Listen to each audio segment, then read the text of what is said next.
Hey guys, if you're watching this, I'm so happy to have you here. Welcome. My name is Grayson, and today I'm going to be talking about my coming out journey and how I got to where I am today. So if you don't know me, I identify as a trans and bisexual man. I use he, they pronouns, and I've been on quite the journey of coming out.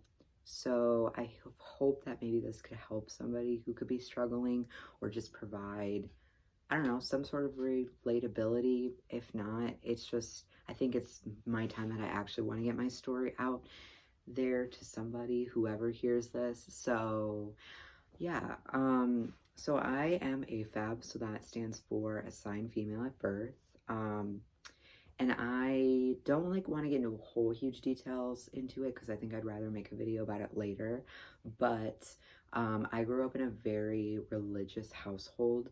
Like, I'm an only child, technically.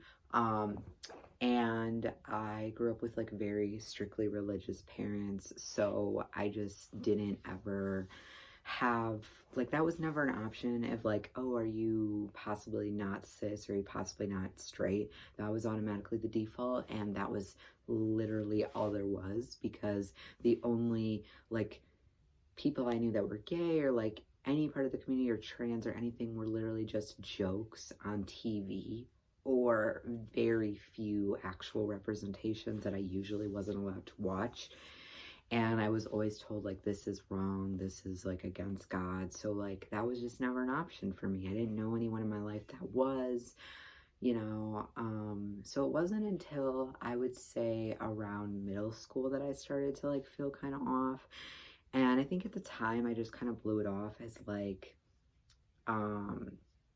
just normal insecurities of being a teenager, thinking I have fat and body image issues, which I definitely had, but it was definitely more than that. But I didn't have anyone really to reach out to about that. I did meet my first friend, best friend at that point, Trent, and he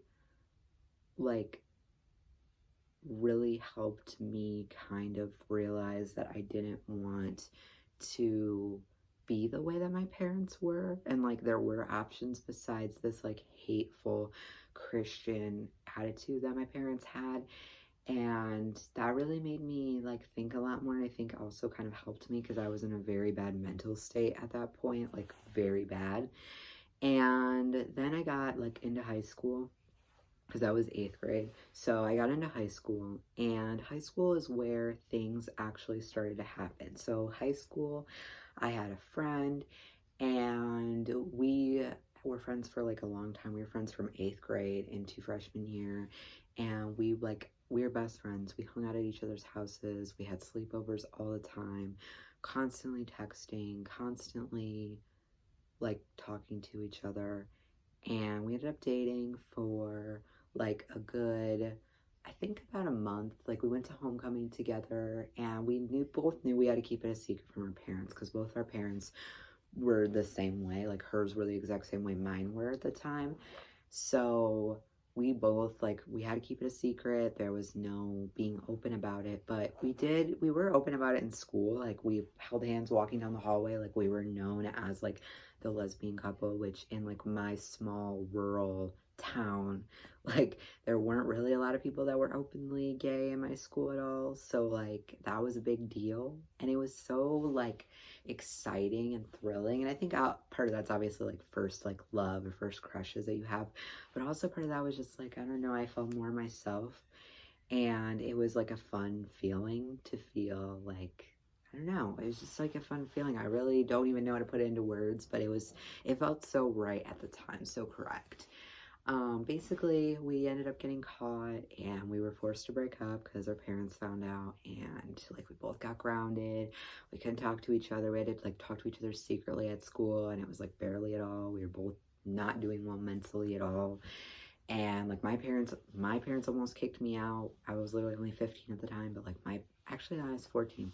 My parents literally almost kicked me out. It was scary. So at that point, you're already told all this is wrong. That was a slap in the face, hey, you absolutely cannot do this. So my mind just was like, okay, any comfortability that I had with liking girls and also being a girl is back in the closet. Whoop, we're gonna pretend it didn't happen.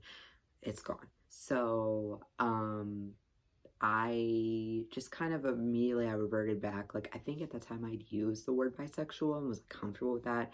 And immediately after that happened, and I was like doing somewhat better and wasn't like actively sobbing about the situation, I was like, no, I'm straight. And my friends were like, okay, sure. But they weren't obviously going to tell me like you're wrong, but they were just like, okay, whatever, like whatever works for you. And then I actually ended up dating her again. We dated for another month later on in high school again. This time we actually did keep it a secret, but the whole time I was paranoid that I was going to get caught and like actually get kicked out this time or something bad. So we ended up breaking up because of me, but also just because I just like she wasn't the right person for me. I wasn't the right person for her. You know, it's freshman year of high school. It wasn't like a huge deep thing. It wasn't like this horrible heartbreaking situation. So we ended up breaking up. We stayed friends, but it was always kind of like weird and awkward tension there. Um, More from one side than the other, like more from her side than mine, but I think I also probably had some feelings still there. At that point, I was getting more comfortable again with using the word bisexual, so I started using the term again, and I had another boyfriend. That, of course, did not work out because it's freshman year and what relationships do. And then the summer between freshman and sophomore year was when things actually really started to, like, get more real for me. Like, I really sat down and was like, I don't think I like boys. Like, I think that I'm fully lesbian. And then I would tell myself, like, no, I can't be. Like, I'm, you know, because at that point, I think I was comfortable with being like, I have friends that are part of the community. I'm absolutely comfortable with that. I'm absolutely comfortable with like being bi. Because I think in my mind, with identifying as bi, I could like play it off in my brain sometimes like I was straight. You know, like I had that option. So I would just kind of act like that was the case. But being lesbian, like that was a huge full on thing, and that was so scary to me for some reason. But I finally was like, I think that I am. And I came out. I came to terms with that. I came out to my friends. And it's also important noting that right before the summer, I shaved my head. That's not related to being a lesbian at all. I just had done that. So when the school year started, I was like, I had really short hair. I started dressing slightly less feminine and more like tomboyish for like the first half of my sophomore year. And I felt really comfortable with that. And I also at that time started to really briefly question my gender identity, but it was never like, oh, I'm trans. It was more like, you know, what if I'm non-binary or something? But at that time, it was really scary to even try to look into those labels and put them on myself or any of that. So I just kind of tossed it away because literally like looking up definitions or other experiences of people who identified as non-binary or like genderqueer, gender fluid, anything that was like not cis literally made me like burst into tears because that was just so scary and far-fetched for me. So I ignored that for a while and I made myself content with like my sexuality. I was like, if I have one thing, then I'm just gonna ignore that.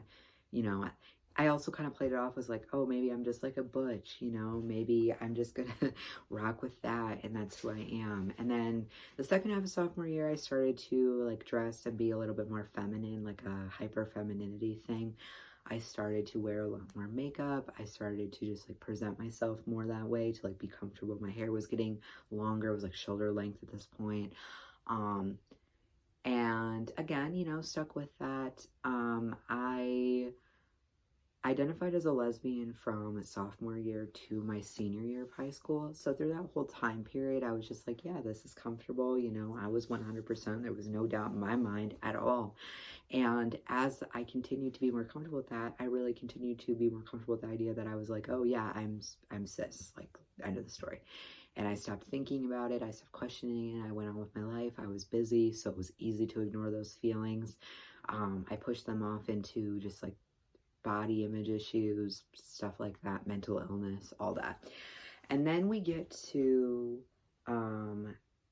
like the end of my junior year into my senior year. So the end of my junior year, I had another girlfriend and she was trans. She was the first like trans person I knew. I did have a friend who identified and still does as non-binary, so that was something to like, I had more people in my life that weren't just cis. So that started making me think a little bit more, and it made me, I feel like it really helped me because it made me actually sit down and research these things, because I was like, I wasn't going to do it for myself at that time, but doing it for other people was way less scary, because that's not scary for me to be friends with those people, but for me personally to identify with them, terrifying still.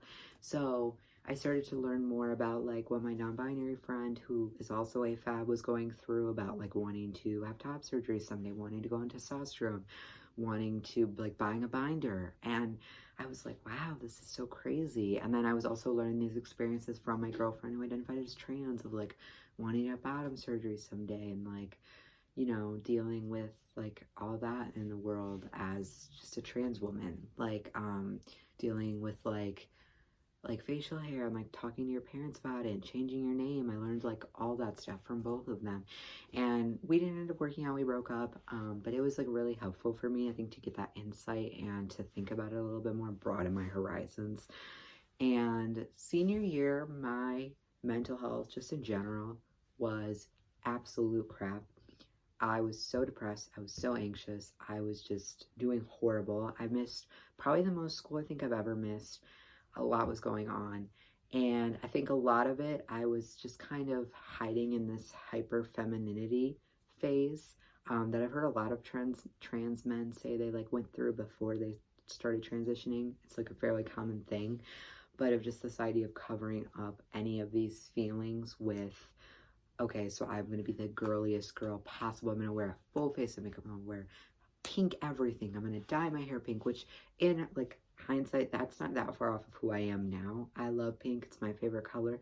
But at the time, it was a disguise. It was a way of hiding those things. It was a way of just like, this is how I'm going to deal with it. And that's it. And then we get into the start of 2020 and COVID happens and we're in quarantine. And I'm a senior in high school at the time. That's like the hugest deal to me, is like missing my graduation, all that stuff. Now I don't care, but at the time it was a huge deal. I'm depressed. I mean, everyone's mental health's doing bad. I don't think I was just me, but like I'm depressed about that. And I'm also struggling with like online school. I'm struggling with finishing school. I'm struggling with just everything. But I finally find myself with so much alone time. Like so much time where I'm not doing anything, so much time to just be stuck with my own thoughts. And that is when I finally start to realize that I cannot ignore these gender identity questions any longer. And the first thing that I really started to think about was a conversation that I had with my other best friend, Sarah. Was in gym class, I would talk about how I was so uncomfortable running because I have a bigger chest, and I at the time like didn't wear a binder or anything, and I would feel so uncomfortable because I would run and I would just be like jiggling, and I would feel so severely like uncomfortable, like to the point of like wanting to cry, to the point of like wanting to have a panic attack in the middle of gym. Like gym became something that like I always disliked it because it's gym class, but like I started to genuinely have so much like trauma related to it that I realized that like this was more than just like hating your body a little bit, or like hating like gym class, you know? Like it was, again, body image issues in general still there. This was becoming a bigger issue that I couldn't ignore. So I started thinking about this, and I started thinking about all these situations that I ignored from when I was younger, like people being like, oh, you know, she's just a tomboy, or, you know, all these little things where, you know, people just blew them off as like, oh, that's nothing. That's just like part of being a teenager, like it's part of growing up, like whatever. And I started actually thinking like, no, there's something else here. And I actually started writing down in a notebook different words like non-binary, gender fluid, genderqueer, like demi, boy, like all these kinds of things. I was writing down all these words and writing down the definitions, and it became a little bit less scary to take them on slowly. And non-binary was the one that I specifically got like myself fixated on for a long period of time. I literally was spending like, I think like a good week where it was just like in my head. I didn't talk about it to anybody else, which was weird because I normally told my friends everything, but I didn't tell anybody this. And all of a sudden I was like, I think that I might be non-binary. And then I remember watching this TikTok. I don't remember specifically who it was, but they were just talking about their experience as a non-binary person and what the label meant for them. And I remember just sobbing. It was like 2 a.m. and I was just sobbing, crying, and I literally wrote a note in my notes. I was like, I think that I'm non-binary. Like, I think I want to use they, them pronouns. Like, this feels so correct. And I think I felt this way for so long. And my friends were like, where did this come from? Because like I hadn't talked about it to anyone. They were obviously really supportive, but they were also confused because they're like, you've never spoken about this. And like, that's so unlike me because they were my best friends. Like, I wasn't telling my 2 best friends in the world this, like. And then I finally, I was like, yeah, no, like I am. I'm sorry I didn't talk about it sooner. And they were obviously supportive. You know, they made an effort as much as they could to use the right pronouns. I was still using my dead name back then. I didn't like change that. But over the summer when we were able to see each other more, again, like slightly back to normal of seeing each other, I started doing littler things. Like I bought some new clothes. I tried to buy more like boyish clothes because that was like all my brain went to when I first was, you know, like, okay, I don't want to be seen as feminine, so I'm going to get anything that's like the most masculine thing that I can get. And that was just gonna help me. And I got an undercut. My hair was still pink, but I had like a short undercut. And I bought my first binder. And that was an experience in itself. Like I was crying in front of the mirror, seeing myself flat chested and just dreaming of like this in the future forever. And I was so happy. Like I was like, this is so correct. This is 100% right. Until it wasn't. So then so I want to say I came out as non-binary around April or May of 2020. And then as the summer progressed, like into June, so Pride Month, I was still identifying as non-binary. I was also still identifying as a lesbian. I was using, I think at that point I was using she, they pronouns. I'm not sure because I know I went back and forth. I went through, first I went to they, them, and then I said she, they is okay. And then I was like, no, it's actually just they, them is okay.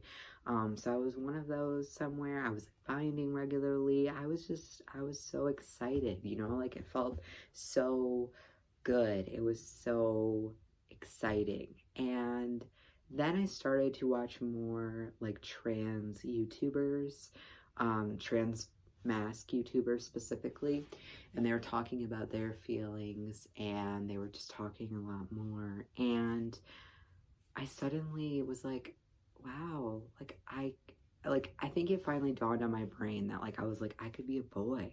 And then I was like sitting there and I was like, I could be a boy. Like I'm still getting emotional even thinking about that now. Just that moment of like, I don't know, relief. Like I could be a boy and like that's okay. Like, not that there's anything wrong with the label non-binary, but that just wasn't what I felt at that point. I was like, this wasn't the final step. This was a stepping stone. This felt great, but I think that I'm actually a boy. So that was July of 2020. I came out.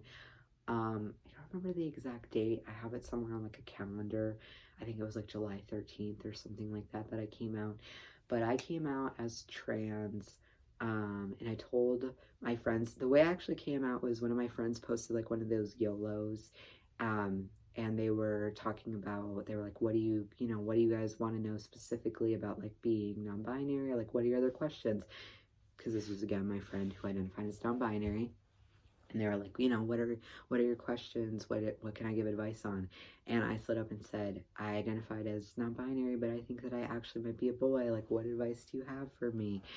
And they answered me, and then I actually like slid up in the group chat of like them and my 2 other friends and was like, that was me, and I think that I'm trans. And it was just like huge. They were like obviously supportive, and they were like, you know, so happy for you. And almost immediately was like, okay, so what are the next steps? You know, like, do you want to change your name? What do you want to change it to? All this stuff. And it was so exciting. And it was like, I don't even know how to explain, but it was a different feeling from the past identities, from non-binary, from lesbian, from a bisexual woman, from any of those. It was this sense of joy and relief and like euphoria, I guess. And I was like, wow, like I am trans. Like this is real. This is who I am. And I sat down with my friends, and I also sat down by myself too, because again, it's still quarantine, so I wasn't seeing them that often. And I made a list of all of like these different possible names. And finally, I was like, Grayson. And I was like, Grayson, I love that, because I loved it because I didn't know anybody who had the name. Like, I didn't ever personally in my life know a Grayson. The name didn't have some preconceived notion associated with it. Like, I didn't know like somebody at all with the name. I don't know. It was just so neutral that I was like, Grayson, I love that.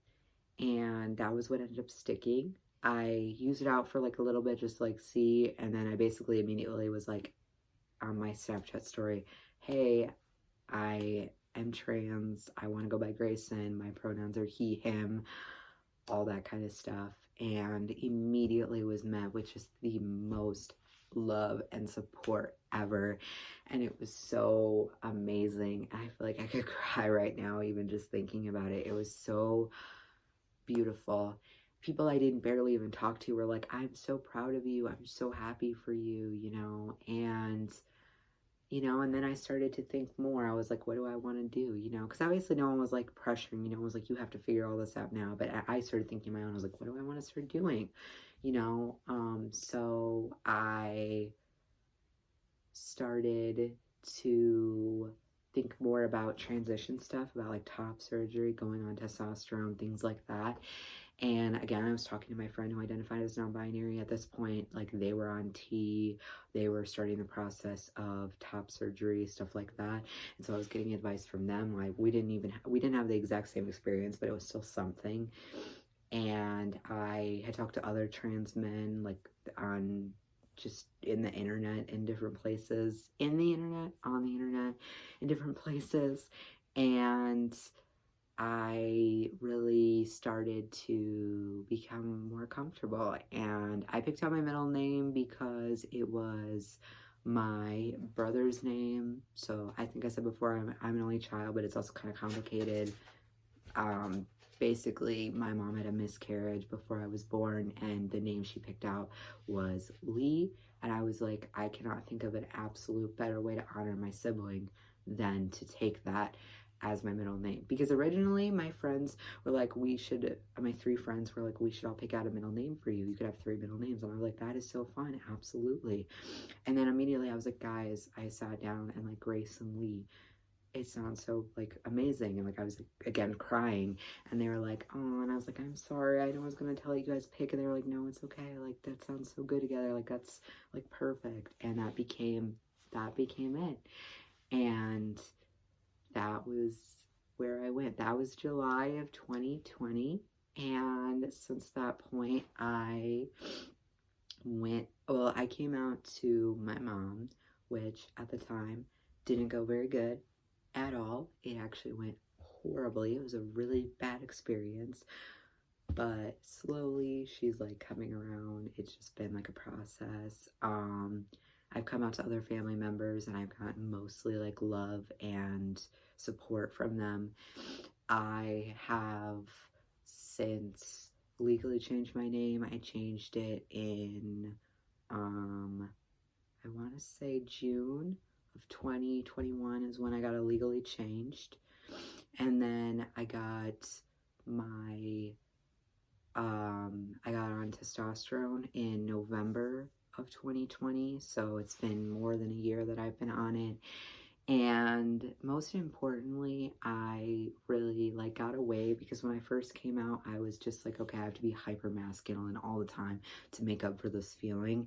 And since I have given that up and been more comfortable with like being feminine and being masculine, and whatever anyone wants to label it, I don't care. I was, started wearing pink a lot more again, because for a period of time I stopped, and I started wearing like full-on jewelry and makeup, and grew out my hair, and suddenly that felt more comfortable, and that actually helped alleviate a lot of that dysphoria feeling that I was having. And I just am so happy to be where I am today, because I've had such a love support from all my friends, and it's been really amazing. And oh, and I realized I didn't touch on the being bisexual part. That actually came very shortly after I came out as trans. Like literally, I think 2 days later, I was like, guys, I think I also might be bi. And my friends were like, Jesus Christ. And I was like, and they obviously were supportive, but I was like, yeah, I think I've been for a while now, and I just didn't want to admit it because I didn't have anything and I was just struggling. But I have since become really comfortable with myself, with my gender, with my sexual orientation. I've also changed my pronouns too. That was a while ago. I think I want to say that was sometime around a few months after starting T. I was like, he, they. I'm totally fine with that. This is comfortable, all good. And yeah, I mean, that's where we are today. I hope to be getting top surgery eventually down the road. I so far am really happy with what I've gotten for the most part. I mean, if I could grow some facial hair, I'd be all set. But otherwise, I'm really happy with where I am. I'm really happy for the support system that I have. And ultimately, at the time, I hated it, of all the coming outs and feeling stupid. But now I'm really grateful to have had all those experiences, because I think that without that journey, I think it would have taken me even longer if I would have ever come to that. And I also want to thank like all my friends out there, Sarah, Trent, Kenny, all of you guys. Like, thank you so much for like supporting me and standing by my side. Like my friends' parents, you guys took me in like I was family. Just everyone that was out there supporting me at the time, because it was really like, I don't know what I would have done without all my friends. Like, just thank you for supporting me. Jocelyn itself, Felicity, I realized I didn't name you before, but I love you too. Yeah, just really blessed to be where I am, and I hope that this story helps somebody struggling out there to know that like it's okay to have to come out a million times. It's okay to have to change your pronouns a million times, your name a million times. Don't let anyone tell you that you're not valid. Don't let anyone tell you that you're stupid for it. Whatever, you know? It's just, it's life, and it's a crazy big giant spectrum, and it's amazing and beautiful, and yeah. So that's where I am today, and I hope you guys enjoyed this video, and I will see you guys next time. Bye.